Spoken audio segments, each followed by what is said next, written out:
From the Newstalk ZB newsroom, this is Newsfix. In this update, New Zealand, along with Canada and Australia, has now joined growing international calls for a ceasefire in Gaza. The conflict killed more than 39,000 Palestinians and created a humanitarian disaster. In a joint statement, the Prime Ministers of Canada, Australia and New Zealand say the situation is catastrophic and cannot continue. Sky News reports the leaders all support the United States ceasefire deal. They want civilian protection to be the priority and are calling for an increase in aid assistance throughout Gaza.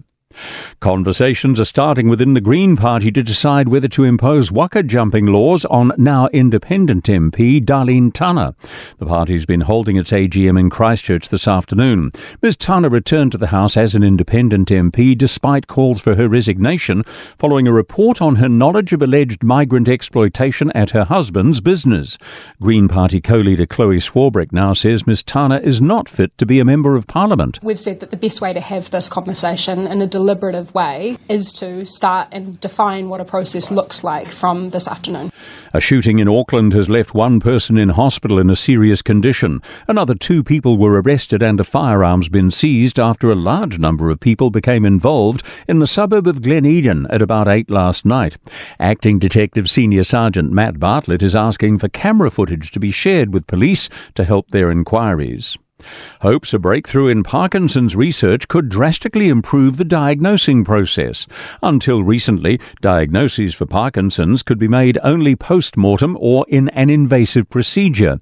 However, $300,000 funding to New Zealand researchers could mean that's changed. University of Canterbury psychology professor John Dalrymple-Alford says there is a much more low-impact way. What we're planning to do is to actually identify that abnormality and indeed many other things just simply in people's tears. That's news.